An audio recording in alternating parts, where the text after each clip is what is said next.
place Mungi Mbango, lobby na ye. Est-ce que toi Kimbango, un Africain en 1921, imaginez l'histoire en 1921, presque les Congo étaient nus. Est-ce que yo kuba kotonga lingomba? Bon, beaucoup de moto ya SPC. SPC. Koto de vanda. Il y a lobby. Ngai na zana mbongo. Te ba lobby ozana mbongo te parce que qu'est-ce que l'Afrique peut donner à mon ozana mbongo? Réaction ya tata sumutu. Lobby. La zana mbongo. Mbongo. Et en 21 encore, entre l'église protestante, parce qu'il est issu de l'église protestante. Mais yo qui m'a vraiment. Est-ce que c'est vrai? La mission divine ici, c'est le Seigneur qui vous a donné. Peut-être, je vais vous expliquer, place Oyo, Oyoka. Alors, ma cambo nous avons ça dans le colonial sur notre PC. Donnez-nous la preuve. Bango protestant, le pasteur Jennings qui dirigeait les CBFC actuellement. Nous avons une canne de télémisika. Ce qui canne et quoi, ça veut dire que nous sommes là. Et pourtant, Azaki catéchiste est pas là. Donc les protestants devraient se réjouir d'un résultat. Oyo et Yaki Natatasou. Yembin Zembo. Mais c'est quoi ça? Yo aux hommes musiciens et aux hommes de qui te bon majinga.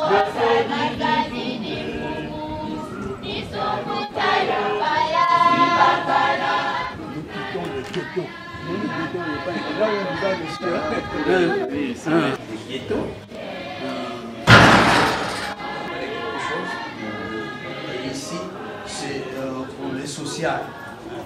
La sociale. Les services d'évangélisation. Bien, mais ça. C'est avec plaisir.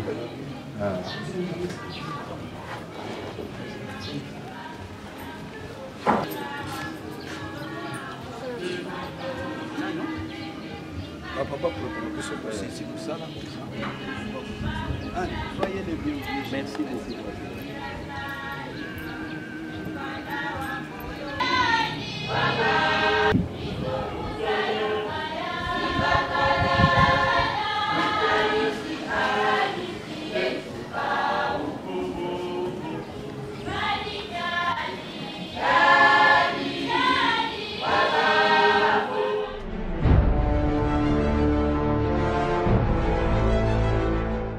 Tata Molimo Centre tokomi bongo na tango ya kotanga mikando tobongisi pona mateya lelo pe kolimbola mateya baoyo bazwaki biso na nzela totangaki mokanda ya liboso na mokanda mwa Psaume de David 132 1 à 5 loyembo na Davidi kama moko na tuku misatu na mibale nzela moko kino mitano. Deuxième mukanda totangi mukoloma lelo ezali mukanda ya Exode, deuxième livre de Moïse, Exode chapitre 20 verset 1 à 17. Esika totangaki les 10 commandements de Dieu mibeko zomi ndenge tomeseni nde tokotanga susu troisième na quatrième livre otobongisaki pona kina na mateya na biso alelo. Troisième livre na biso ezali na Ancien Testament mukanda na prophète Esaïe. Tozwa na Ancien Testament mukanda ya prophète Esaïe chapitre 19 verset 19 à 21. Troisième livre otokotanga mukanda na Ancien Testament prophète Esaïe chapitre 19 verset 19 à 21. Totangi boye titre le bina biso ba égyptien bakokumisa Yahweh 19. Mokolo wana na katikati na Egypto bakotongela Yahweh mesa na mabonza pe na ndelo na mboka bakotelemisela ye likonzi moko yango ekozala elembo oyo ekolakisa ete yawe na nguya nyonso azali na kati na Ejipito. Tango baegyptien bakosenga yawe alongola bango na maboko ya bato oyo bazali konyokola bango, yawe akotindela bango mobikisi oyo akokotela bango pe akobikisa bango. Bongo yawe akomilakisa na baegypito, bango bakoyeba ye pe bakokumisa ye na makabo pe na mabonza, bakopesa ye bilaka pe bakokokisa yango. Quatrième pe dernier livre ezali na Nouveau Testament, Actes des Apôtres, to misala na bantoma, chapitre 3 verset 22 à 23. Suka na mikando totangi. Misala na bantoma to Actes des Apôtres, chapitre 3 verset 22 à 23. Totangi na kombo tata mwana pe tata molimo santo. Pamba te Moïse alobaka boye, nkolo nzambe akotindela bino prophète moko lokola ngai, ya kozala moto ya ekolo na bino. Bokobanda koyoka makambo nyonso ya kozala kolobela bino. Moto nyonso oyo akoyokela prophète wana te, bakolongola ye na molongo na bato na Isalaele. Na kombo ya tata mwana pe tata molimo santu, amen. Tobondela tata nzambe nkolo Yesu molimo santu, totondi obotondi mingi. Yondo bateli biso mokolo motoba, tomoni mokolo mayenga. Bandeko mingi bazalaki na elikia, bayebi yo pe nzambe, bakumisaka yo, melokola mikolo na biso bitangami, bamususu tokei kozongisa bango na mabele na semeno eleki. Mesoki biso tozali awa bolingo pe mawana yo pesi biso tango tomibongisa. Yamana tozali reconnaissant, toyebi te nzambe nde abateli biso, toye kokumisa kosandola yo na mabonda pe makabo ndenge na ndenge. Ngai nde naponami, ndenge oponaki basakoli na kala, nalekisa liloba na yo, pa ya bana na yo. Monoko eza yanga maloba mazala na yo, esunga ngai, na yoka na tosa na bikisa molimo na ngai, bandeko pe baye, bayoka batosa biso bantu kwa kobikisama, na kombo ya tata mwana pe tata molimo santu, amen. Na kombo ya tata mwana pe tata molimo santu, tozali kokende mwa noki noki po ete service a protocole ya mokonzi na biso ezali na ngonga. Mokonzi pa ezali na makambo mingi, ba responsabilité baza bakonzi ya mokili mwa biso. Yamana kokende mwa mbangu mbangu. Totangaki mokana mwa nzembo na bayuda, Psaume 132, 1 à 5. Batata na bamama, kuna likamuni tolingi tozwa. Tolobela bakonzi na biso na biso. Na mokando ya tata nzambe totangi eza na 66 livres, la Bible, livre de vie, mokanda mwa nzambe. Nzambe sur les 66 livres, ayebisi prophète Jérémie. Nga na ye kaka na mokanda mpona bikisa bapeuple te. Nalingi mpe bakonzi na mokili mobimba babika.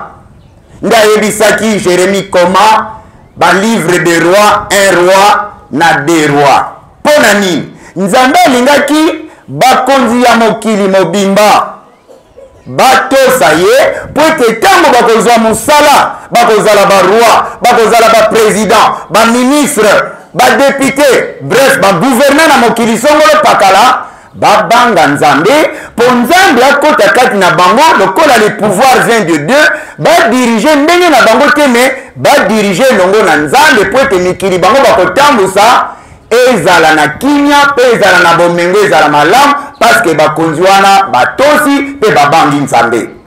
Wana ezalaki na bana na Israël. Mais soki toteli na bana na Israël, bien que nzambe utilisaki les deux livres wana, soki otali histoire ya baroi d'Israël ebele batosaki nzambe te, tokokende kuna te référence kaka na Bible soki otangi okomona.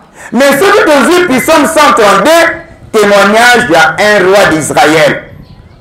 Oyo alandaki ba instruction ezalaki na les livres de roi ya bangaki nzambe atosaki ye, raison pour laquelle na tango ya komi roi d'Israël mokili na Israël ezalaki na kimia pe ezalaki na bomengo. Pona nini? En commençant na mokonzi ayebaki valeur ya nzambe. Yango moni na Psaume 132 roi yango kombo na ye roi David. Yaza koloba nzambe yondo pesinga bokonzo parce que le pouvoir vient de Dieu. Ngai na bosani yote ngai David bien que barua bazalaka bandako ya kitoko bazalaka na bien matériel ebele mais ngai na koki kotonga ndako te kosala quoi que ce soit te na kobanda liboso priorité na yo nzambe po ete yondo pesinga bokonzi po ete ntango na kodirige ozala na ngai elongo ngai na peuple na ngai bazala na bomengo. Tala le seul le roi yango totangi psaume 132 à la référence biso pe posa na biso na bakonzi na biso mboka en commençant par numéro 1 soki biso ba peuple nzambe à travers ye akopesa biso ndingisa totia bino na bibonga tobosa na nzambe te totia ye liboso na makambo nyonso soki mpe biso tokozala na bisika kitoko tobosana te kotongola te nzambe esika kitoko lokola susio David azalaki nango. Ngai na koko lala na ndako ya kitoko te. Je dois d'abord construire pour mon Dieu parce que le pouvoir que j'assume vient de lui. Mais barwa ebele babosanaki yango. Yango na biso tolingi na mboka na biso RDC. Bakonzi na biso toyebe que le pouvoir vient de Dieu. Malamu nde tozalaka na souci. Biso tozala malamu kaka te me nzambe totia pe à l'aise po ete ye asepeli tozwa mapamboli mpe bomengo na mokili na biso. Toleki na mokanda liboso ya mibale totangi Exode les 10 commandements. Tolobi ke nzambe apesi atei kaka biso bapeuple te atei mpe bakonzi. Siko mokonzi akoyeba volonté ya nzambe ndenge nini nzambe alingaka nini aboyaka nini mpo na nga mokonzi po ete mboka na nga nazali kotambusa ezala na kino ezala na bomengo tozala beni tozala en paix nde apesaki mibeko zone. Tala soki bolingi ete bozala en relation na ngai nzambe nasunga bino na inspire bino bobomisa mokili na bino ezala développe ezala na kimia. Tala premier commandement bokozala na nzambe mosusu te à part ngane napesi bino pouvoir. Wana premier commandement les 10 commandements nzambe apesaki na bana na Israël po nzambe asalika na mikili mibale Israël et après RDC. Tamso kochadu RDC pour nani un grand responsable religieux à Salaka voyage en 1980 à RDC à la personne il y a pape Jean-Paul II. Tango ya le bini Dieu est noir wana papa Jean-Paul II en 1980 Dieu est noir. Jésus-Christ lui-même était un Africain. Il est au nord de l'Angola. Quel est le pays qui se trouve au nord de l'Angola? N'est-ce pas la RDC? Pape Jean-Paul II 1980. Yango tolobi ke nzambe asalaki na Israël et le deuxième pays oyo nzambe ekosala ezali la RDC. Tobengaka yango République démocratique du Congo. Mais bachercheur balobi royaume des cieux, royaume du Christ, RDC. Et papa yako fungola biso. Mais ba congolais ba chercher ba ke musika te. Sauf Jeune Afrique 135 nde lobaki les secrets du Vatican enfin dévoilés. Pour bazala ko bomba yango. Mais le pape Jean-Paul II yabi RDC bolamuka. Après transfert dans Yesu alobi le royaume des cieux vous sera ôté pour être donné à notre peuple. Matthieu 21 43 Tony Touni. Bon après Israël. Le pouvoir de Dieu est allé dans quel pays? Baduki, mais pape, à 1980, les Congolais, cherchez votre identité. Dieu est noir. Jésus-Christ lui-même, après son transfert d'Israël, il est aussi noir africain. Il est où? À Fungoli, il est au nord de l'Angola. C'est la RDC qui est au nord de l'Angola. République démocratique du Congo, RDC, Royaume du Christ. Yo mwana RDC.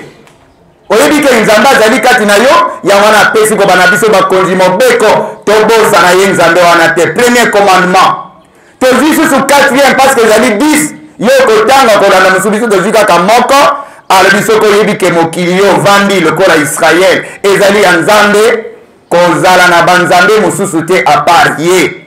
2, 3, 4e commandement lobi tosa tata pe mama na yo po ete mikolo ezala mingi na mokili yo nzambe na vandi yango na kobana na biso bakonzi na biso bandimi peuple congolais totosa nzambe na biso po tata moboti na mama moboti soki otosi ye mikolo ekozala mingi mapamboli mais soki otioli ye pasi ebongo nzambe biso pe toleke mokili tovandi ezali ya nzambe tozala na nzambe mosusu te totosa tosalele po ete mikolo na biso ezala mingi tozala na kimia mpe na bénédiction mokana na ezali totangi mpo tokende mbangu na bible soki oluki le mot afrique eza te de genèse d'apocalypse mais soki omoni égypte afrique omoni éthiopie Dieu parle de l'Afrique omoni Libye Dieu parle de l'Afrique nakanisi bo bayebi swahili na ba glossaire ya bible swahili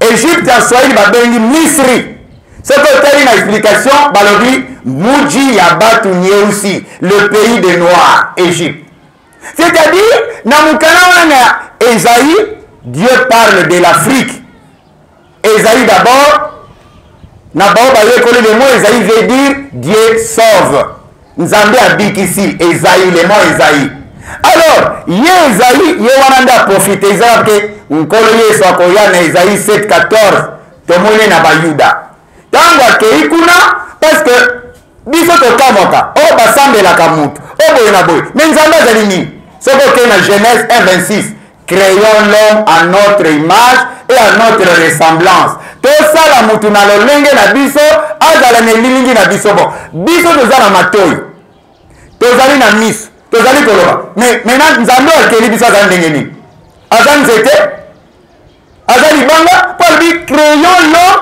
à notre image tosala mutu azala lokola biso c'est que si nous parlons toza na matoyi na miso nzambe fo azala na miso mais tomonaka banenge miso boza kosambela mutu yango moni ke yesu ntango balaki na apocalypse 21 nzambe akoya kovanda elongo na bato oyo bakoyeba ye ya kozala tata na bango bango bakozala bana na ye ntango yesu ase faire homme na bayuda bato bazotuna oh, le fils de Joseph et de Marie akomi nzambe nde ntina babomelaki ye le gouverneur italien alobi nini abi bino bozali koboma yesu kristo Ponce Pilate alobi me bino makile kozala na motu anani bozoboma nzambe oyo tozoboma le fils de Joseph et de Marie toyebi te soki nzambe asengeli azala ndenge nini nzambe asali incarnation na likolo azalaka spirituel mais soki na mokili fo abota balokola yo na ngai bayuda babomi ye batie na ekulusu babi makile kozala na motu anani ya biso ya bana na biso tala la malédiction d'Israël natanga livre moko bateme de joabi la Palestine ne plus la terre sainte Israël yango moni na Matthieu yesu alobi oh nga na ye nalobi tosala na lolenge na bino naye kovanda pene na bino kobanda bakonzi na bino botosanga napesa kimia mpe mapamboli na mokili na bino bobomi ngai bokonzi na nzambe ekolonga epai na bino tala transfert parce qu'il y a beaucoup de gens bakate ke Dieu est toujours en Israël aza kuna te Matthieu 21:43 le royaume des cieux vous sera ôté pour être donné à un autre peuple qui en donnera des fruits bokonzi na nzambe ekolonga pai na bino ekei wa batata na bamama yesu histoire ebani na Isaac aboti bana mibale Esawu azalaki noir Jacob azalaki mondele ntango Isaac amoni ke akomi monunu lokola l'héritier ezala kaka aîné alobi Esawu va me chercher une bête pour que je te bénisse yango lobi ete epai ya nzambe soki oye maboko pamba okozonga maboko pamba il faut d'abord donner à Dieu et après la bénédiction viendra omoni litia wana alors lokola Esawu tala mutu mwindu pasi na biso bato mwindu parce que ezalaki mwindu ebanda kuna mutu mwindu azalaka très négligent vis-à-vis na nzambe na ye ata bakoyebisa ete nzambe yeye mutu mwindu akotia tembe ndenge mutu moko abiki tembe ya bayindu eleki tembe ya bamindele yango omoni bokonzi ekei na nkolo yesu ntango mama ayoki ayebisi Jacob mama aza kolinga Jacob Rebecca abi ton père veut bénir Esaü abi non moi je voudrais que cette bénédiction soit la vôtre mama bongisi nyama noki pendant que Esaü sala retard bapesi ntango oye kopesa biloko bien que miso ekufaki papa na bango Isaac alobi nzoto ezali ya Esaü po alataki poso meme ruse na mama na ye ndenge babongisaki me mongongo ezali ya Jacob ayebaki c'est-à-dire na makambo tata nzambe kozalaka na retard te soko omoni ke mbebe ezali bongisa noki pesa tala bénédiction ya Esaü eke na Jacob raison pour laquelle nkolo Yesu lokola nzambe alobaki na koya na mokili il a commencé c'est les juifs na bamindele ntango abandi kuna badecevoir ye nde transfert elongwe eye en Afrique na mboka mosusu te tata kosa yo en RDC. Preuve, le pape Jean-Paul II qui a visité la RDC en 1980 à Lobaki. Ne savez-vous pas que Dieu est noir? Jésus-Christ lui-même était un Africain. Il est au nord de l'Angola, il est en RDC. Yango monike, nzambe na mukana wana totangi azakaka na posa ete bande korabiso kuna babika te aya na Afrique.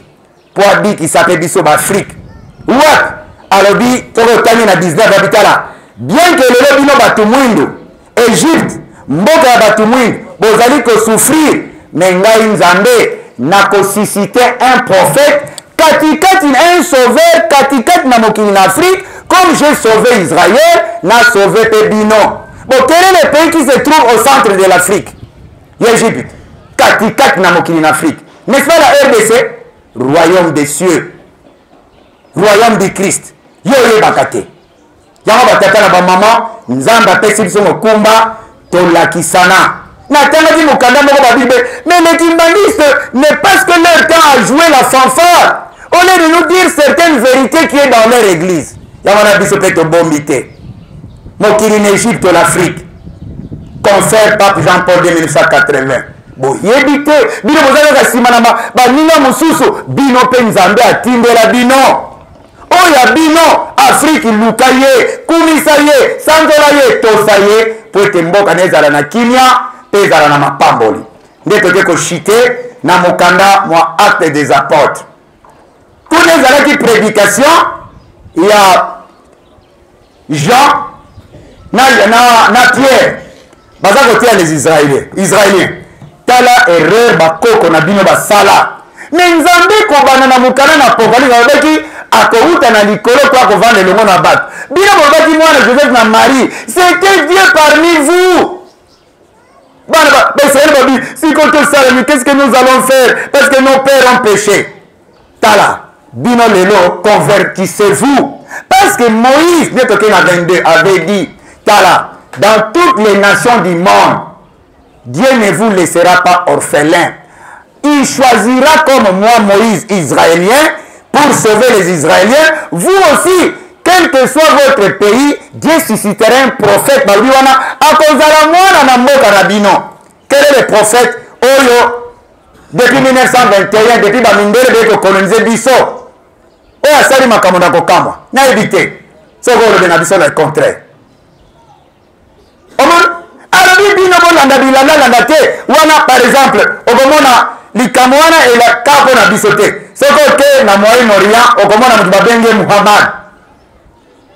Tous les Arabes sont derrière Muhammad. Mais bisote ba Congolais okei kuna oye olandi pe Muhammad.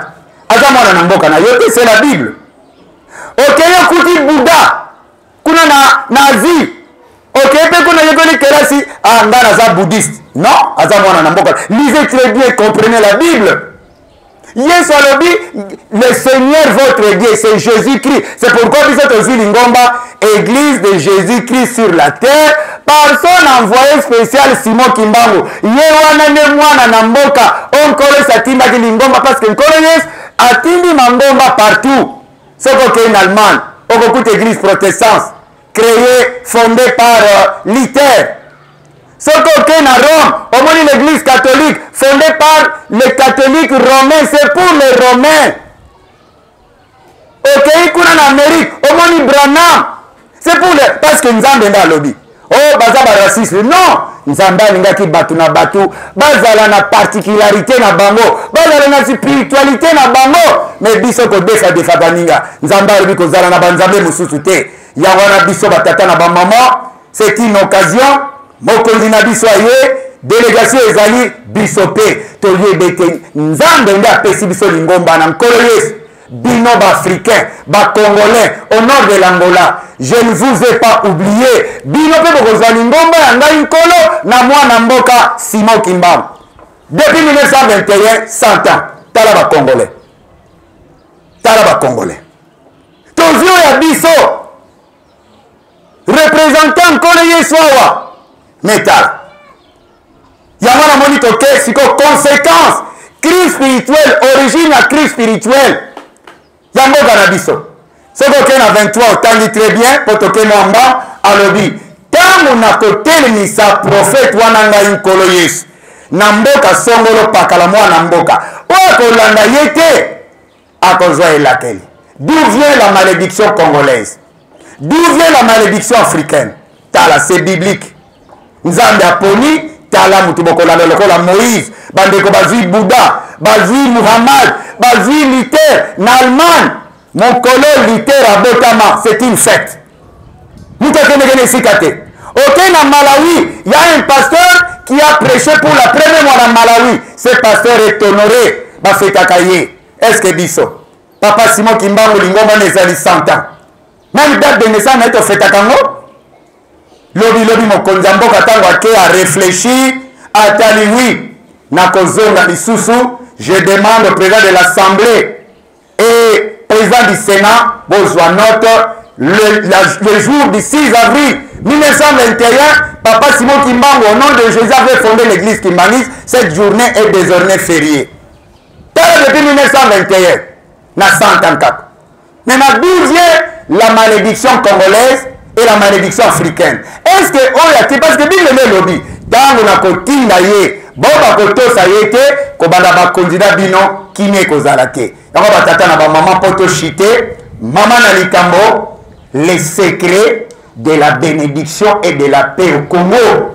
C'est qu'il y a ma pamboli et y a kinya na mokini na biso. C'est biblique.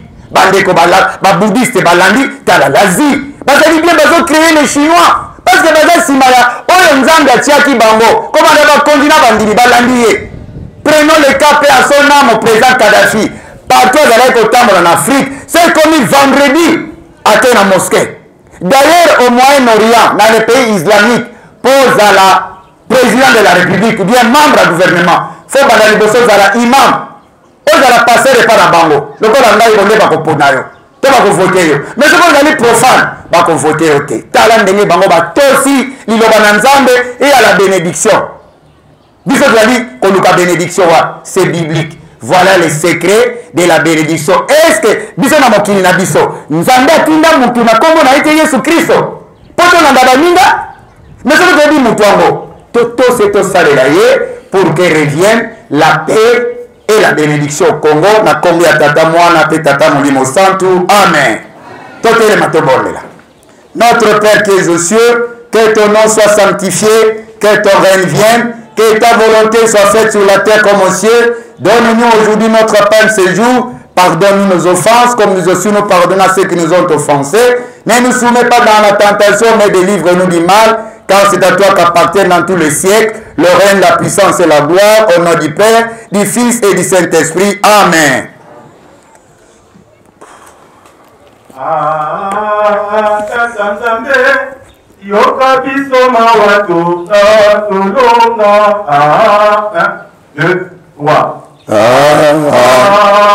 Tata Nzambe, yoka biso mawatata tolonga nampa si tomoni tokoka komona mboka ya bule.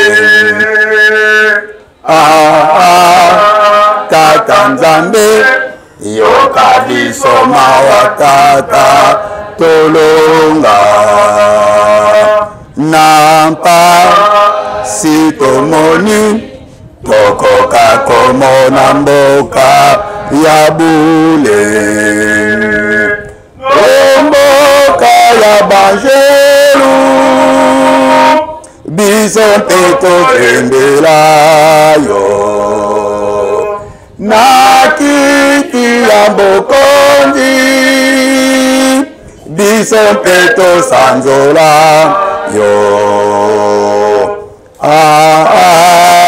Tata Nzambe, yoka biso mawatata tolonga nampa si tomoni tokoka komona mboka ya bule.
Merci beaucoup.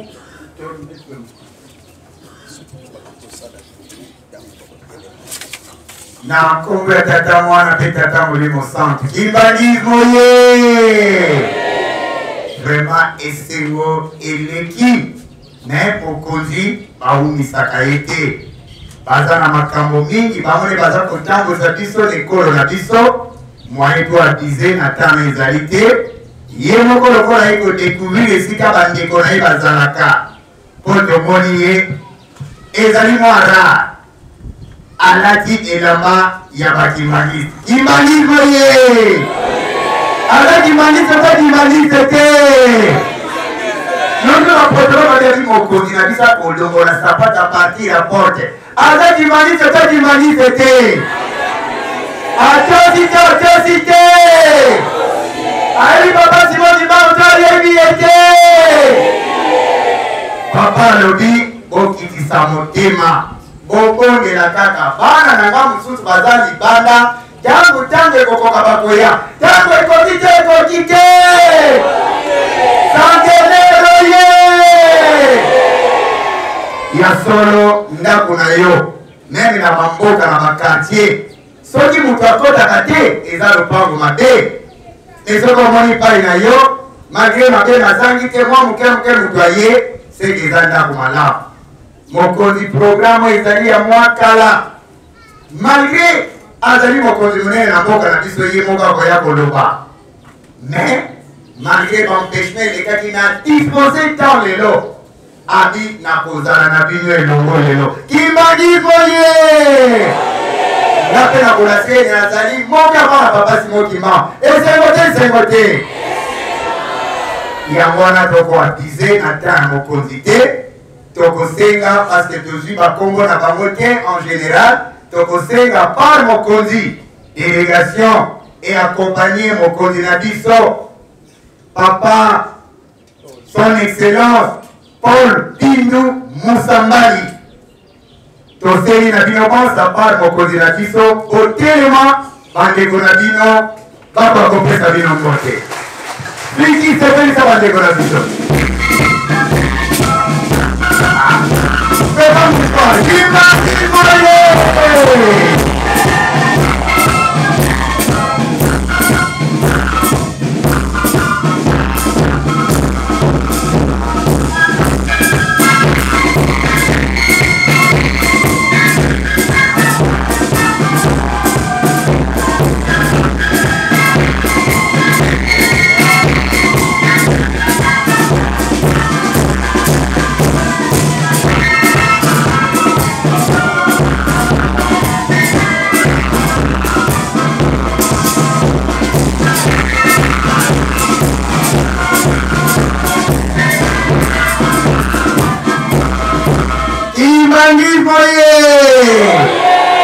wana nde collaborateur collaboratrice ya tata na biso nakanisi tomoni meme na biso bakomi awa ndako na biso monene ezalaka wana kitoko bakomi Pacifique Palace ye nde mokonzi yango nde bao basungaka ye na mosala bango wana tika tobongisa maboko topesa bango mbote esengo na nkombo misato ya bule onkombo ya tata ya mwana mpe ya tata molimo san.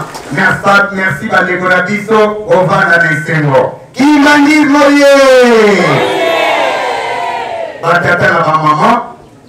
Soki oke na mboka moko boye moninga azalaki na mwa pondu apesi yo ole otoli osepeli ntango ya koya pai na yo okoboya kopesema tendele kimandismo ye okoboya bolingo ekotaka kaka bolingo yango wana tata na biso tozongeli son excellence Paul Bindu Musambali tata na biso mokonzi ya mboka na biso ye mo akoya akakoloba ye azali nani aye mpo na nini nango tozali kokende mwa mbango po ete twapise na tante na ye te nde tosengi na son excellence Paul Bindu Musambali papa leka liboso bana no bakimbaki bapesa yo mote mpe ozokoma matoba mpe bakusa.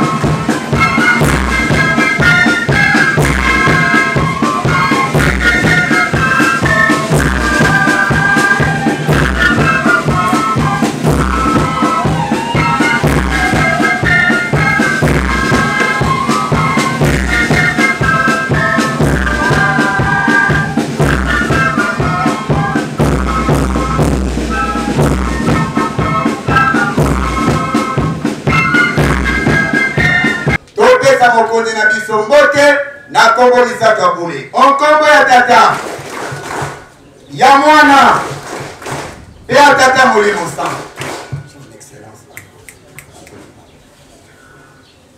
Merci mingi pasteur na maloba opesi biso kimbakisme oye tata Simon Kimbangu Kiangani oye tata Simon Kimbangu Kiangani oye tata Simon Kimbangu Kiangani oye tata Simon Kimbangu Kiangani molimo sa olinga te ye kaka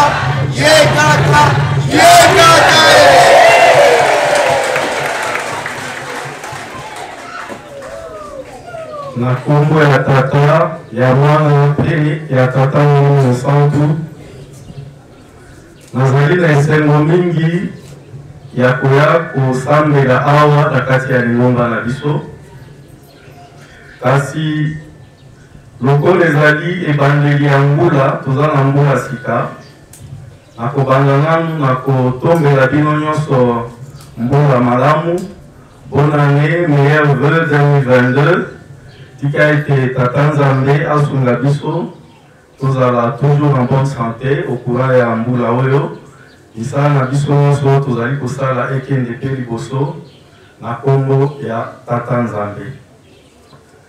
Alors ngai nazali mwana na bino leki na bino nayenga moko te naye na délégation oyo bomoni naye tosambela elongo pamba te oyo ezali lingomba na biso ezali église na biso kasi ndenge toye wana tobengami na kombo ya Fondation Paul Bindu Musambali.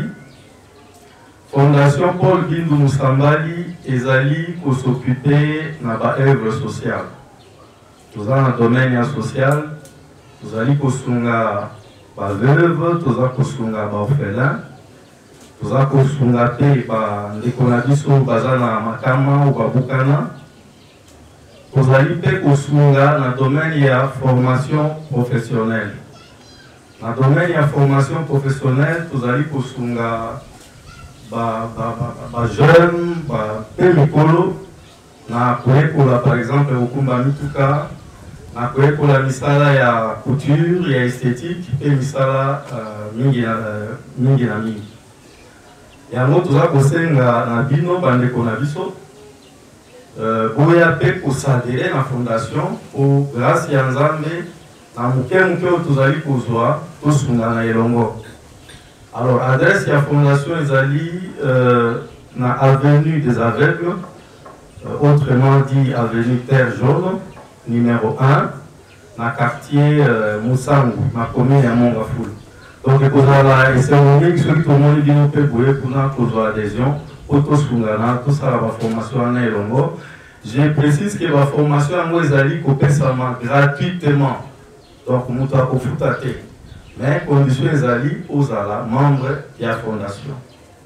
Alors, les gens qui vont dire que Sambela Elongo, pas seulement que Sambela, mais Toyaki Penamwa geste moqué, et à couper ça dans l'église Nabiso. Toyaki na quelques sacs à ciment, vous avez comment en Angamboana. Toyaki couper ça isunga misala ya kotonga église. Bien sûr, les alliés premiers gestes, mais ils ont soukate. C'est-à-dire que vous continuez en partenariat.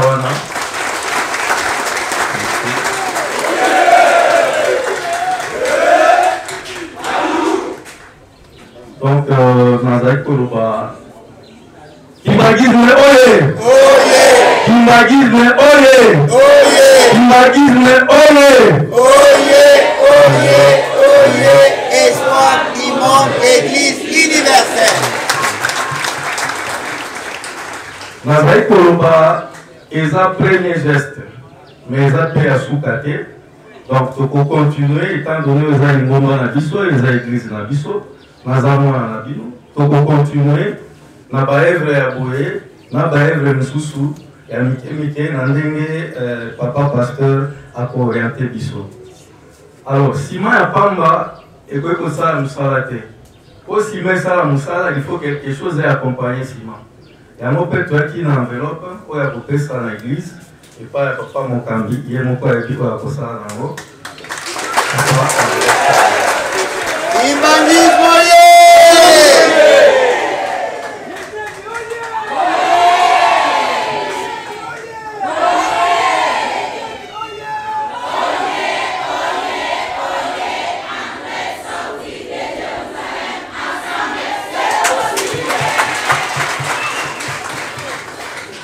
Alors, mingi penza kulupezake na kombo ya tata ya mwana pe ya tata Molimo Mosantu na sengi bino merci mingi. Merci pasteur.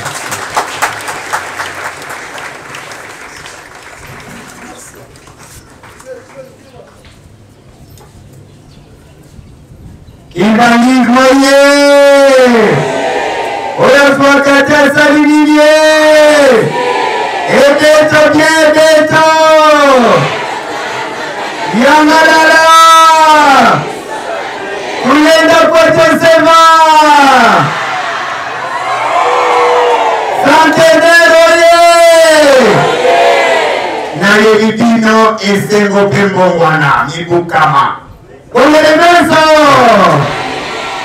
Yamwana biso bana basingo kimbangu tole batena mabondeli. Kwete baoyo nyonso tu bana na batali banda baya tosangana esika mokopo na kokumisa kozongisa matole na nzambe na biso kwete kima pe mapamboli eya na mokili na biso yamana na moni lokola mokonzi babisaka na temps na yete ne to koya kozonga na programme susima ne to koakompanye bango presque bakomi na suka ya programme soki bango bazongi ne to kolanda partie sociale nakalisi wana nde ezalaki na biso mwa moke mpona koloba mpo toya koleka na makambo etali présentation mpe kokende na poame na biso. Merci beaucoup.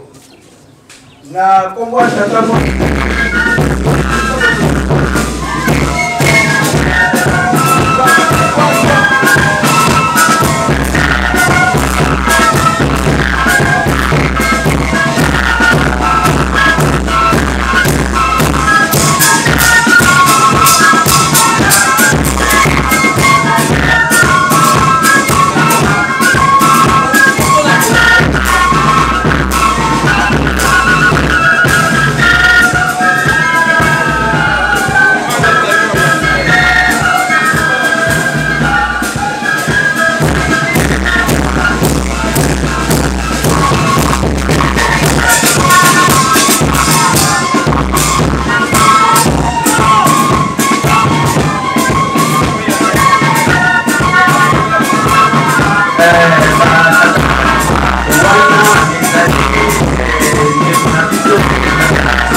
biso asili kopesa biso na yakala bamabala bango kozala na elita na nzambe na biso soki yo ozokoluka nzambe mosusu okosalisa kaka bango po okozwa eloko te na yango epasaka nzambe biso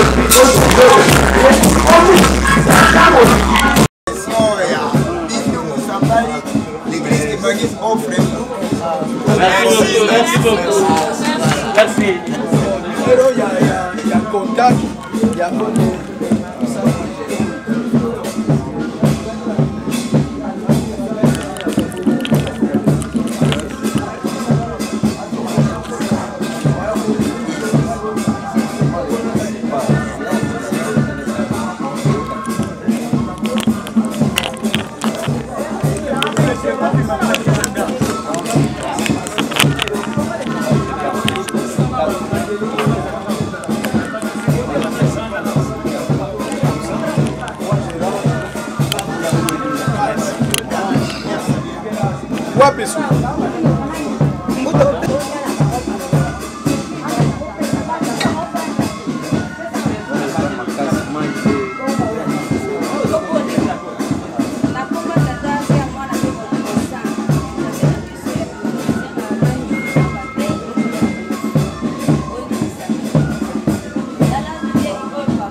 Parce que je suis fils maison. Donc quand vous me voyez ici, c'est que vous avez vu votre enfant, votre fils maison. Et j'ai aimé l'accueil, j'ai été bien accueilli dans ma maison. Donc je rentre avec une très grande joie. Quelle est la promesse que tu as donnée aux fidèles kimbongistes de Mitete? Bon, la promesse c'est que d'abord, ils nous verront régulièrement, dorénavant. Et puis nous allons contribuer dans les travaux et tout ça de la paroisse. Donc régulièrement nous serons là présents avec vous parce que nous sommes rentrés chez nous, dans notre maison. Merci beaucoup. C'est moi qui vous remercie. Merci. Excellence Bindu Moussambali.